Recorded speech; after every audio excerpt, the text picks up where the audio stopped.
Sunday evening, everyone. Welcome to Coverage Bet Now, Bet Later, the Week 14 edition, where we help you plan your attack for those Week 14 bets. I'm Jason Logan, Cover Senior Industry Analyst. With me again on the wheels of steel, helping us navigate everything is my man, Brady. Brady, what's up tonight, buddy?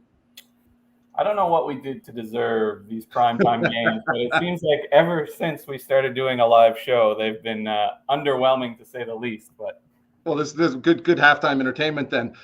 So, first off, if you guys have any questions, throw them in the chat, throw them on Twitter. We'll try to get to them at the end of the end of the show. Before we jump into the Bet Now, Bet Later lines for Week 14, we're going to take a look at this second half line for Denver. Kansas City score 10-3 here at the break. Brady, what's that second half line looking like? it's looking like just opening up now. Chiefs -3.5, slightly shaded that way. The total is 23.5, even on both sides. Mm-hmm. And Casey gets that ball to start.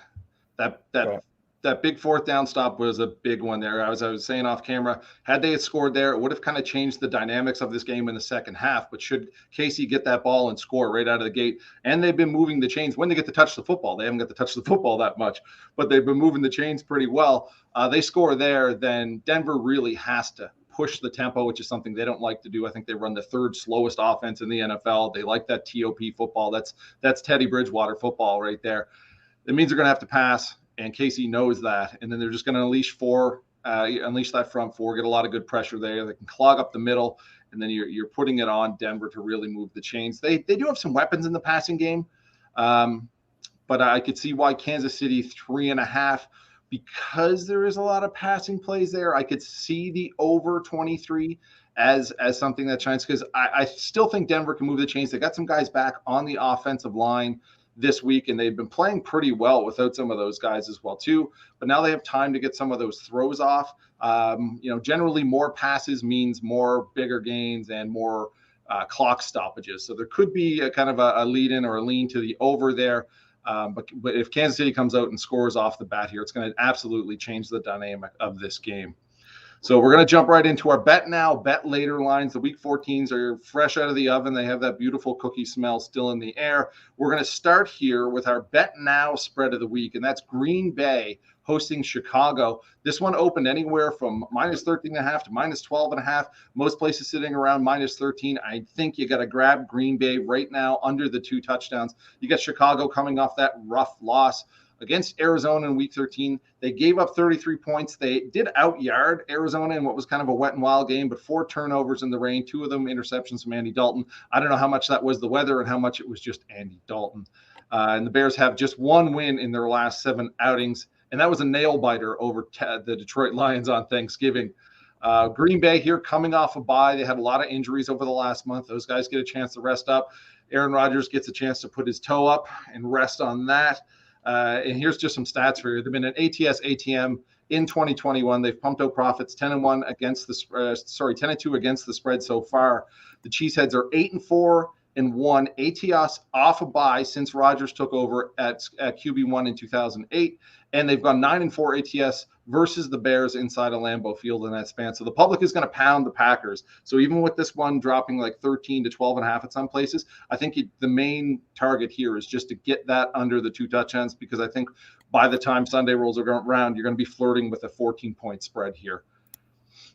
The Bet Now total is the New York Giants at the LA Chargers. You got to go under 45.5 here. Reports out of East Rutherford is that Daniel Jones is still not ready to go. He's got that neck injury. Mike Lennon suffered a concussion in the loss to Miami today, and that possibly leaves this offense, which ranks 25th in EPA in the NFL and is still running under an interim OC. It leaves that offense in the hands of third stringer Jake Fromm. You remember him, don't you, Brady? Jake from State Farm out of Georgia Bulldog. Yeah, that's right. That's right. Chargers defense, not the stingiest stop unit in the land, but they did a good job against Joe Burrow today. They came after him, got a big road win. The Bolts had 6 sacks, 11 QB hits, and they did most of that damage with Joey Bosa out of the game early on. Los Angeles has a huge game with Kansas City next week on a Thursday nighter. So should the Chargers get up quick, and they could, because we're seeing this spread upwards of 10.5 right now. Should they get up quick, then it's in the second half, it's more, let's just pace it, chew up the clock, maybe rest some starters, get some guys on the sideline, protect ourselves, and play safe football down the stretch so that we're ready to play the Chiefs on Thursday night in what is a huge, huge divisional game for them. So the under bet now 45.5 for Giants and Chargers. The bet later spread is Washington versus my Dallas Cowboys. We saw this one open Washington plus 4.5. Some places juiced it to minus 115. We're seeing some places now dealing Dallas minus 5 already.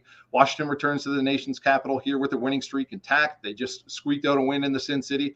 But a win nonetheless here. The Cowboys got right on Thursday night with a win over New Orleans, thanks in large part to their defense, but more thanks in the larger part to Taysom Hill and 4 interceptions. Dallas's offense did not look great in that game. They struggled to move the ball on third downs, and they were actually out-yarded by New Orleans in that game. This is going to be the Cowboys' second straight road game. It's their third road game in 4 weeks, and it is also an outdoor game in December, which has been the kryptonite for this team for as long as I've been a Dallas Cowboys fan, which is a long, long, long time. Like I said, Washington opened 4.5-point underdog, spread already ticking up there. You know America's team is going to get that public push, especially after a win. Everyone thinks Dallas is back. So if you do like Washington here, wait it out and see how many points you can get with the home team. And the bet later total, for me here, I'm hasn't moved a whole lot yet, but this is where I think it's going, is Seattle-Houston under 43.5. This is the bet later. You want to wait on this one. The Seahawks did snap their 3-game losing skid, and they finally put some points up on the board. The 30 points they put up, surprisingly, tied their second highest output of the season. We're talking a Seahawks offense here that used to easily put that up. But they did leave a lot of points on the board. They had a fumble on the goal line. They had that bobble and boot wild interception in the end zone. But they also picked up a touchdown off a 73-yard fake punt. They benefited from 3 turnovers from the 49ers. They were outgained by the 49ers as well, too, despite owning 33 minutes.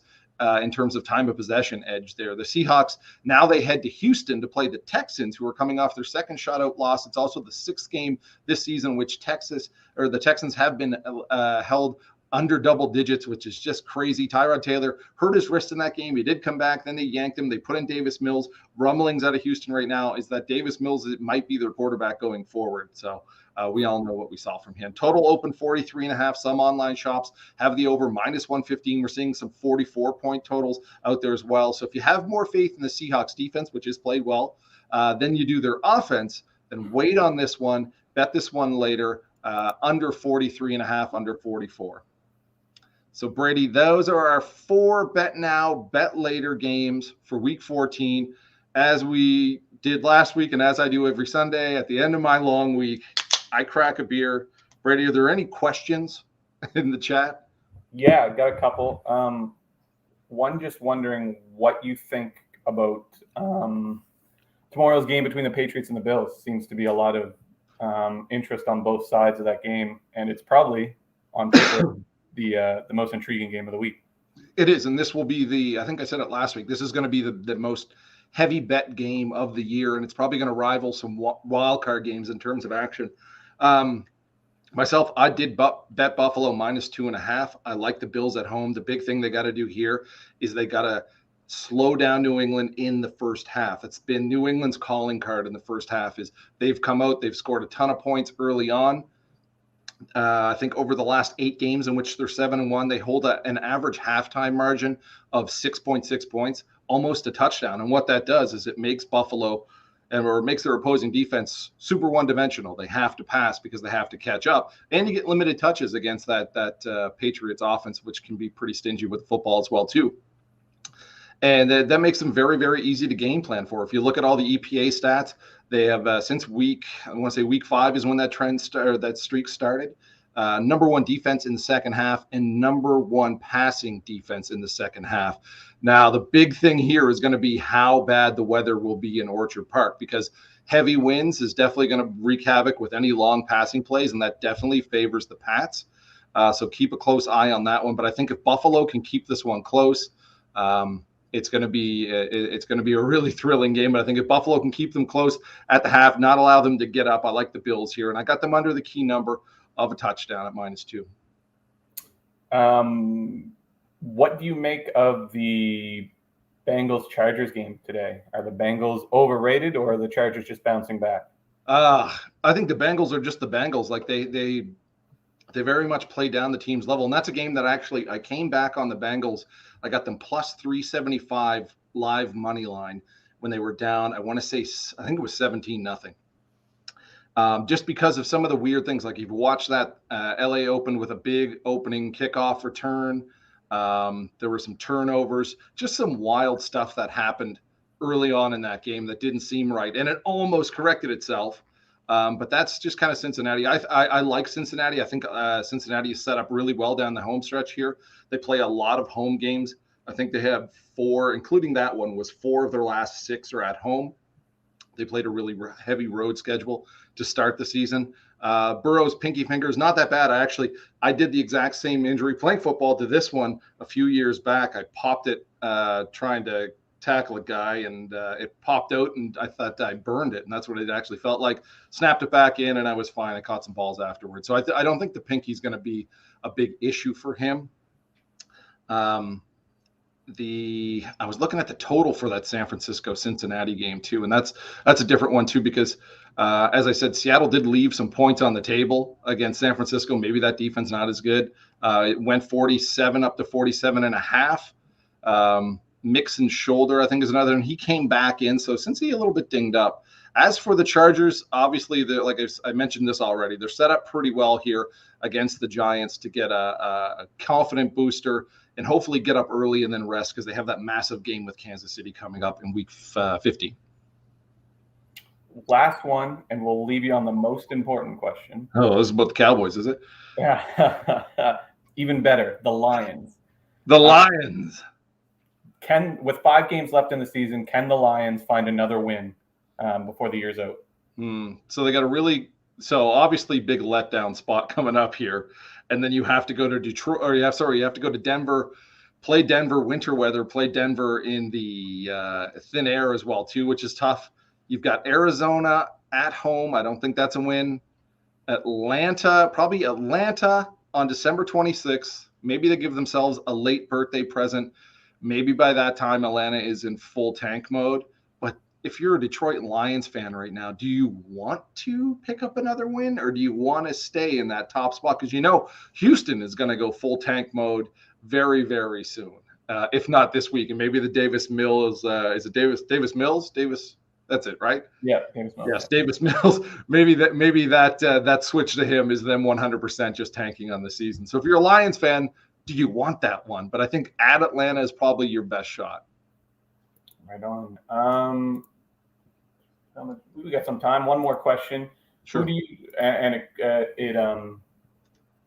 pairs nicely with that last question. Who do you see as being the top prospect in the upcoming draft? I know we're going. Okay. Well, I am not a big college football fan, so I really could not answer this one, to tell you the truth. I know it's a big defensive draft this year. I know there's a lot of blue chip defensive guys, because I think the first QB taken is somewhere, I think probably around that 8.5 to 10 spot, somewhere 8, 9, 10. But I honestly haven't followed college football closely enough to really tell you who the number one guy will go in the draft.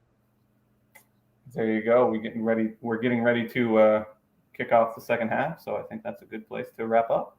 Awesome. All right. Thanks so much. You can see Adam Chernoff and David Sanchez tomorrow night for Monday Night Football, the halftime live. They'll have their second half bets lined up for that Monday game. What is the Monday game? It's a good one, isn't it? Yeah.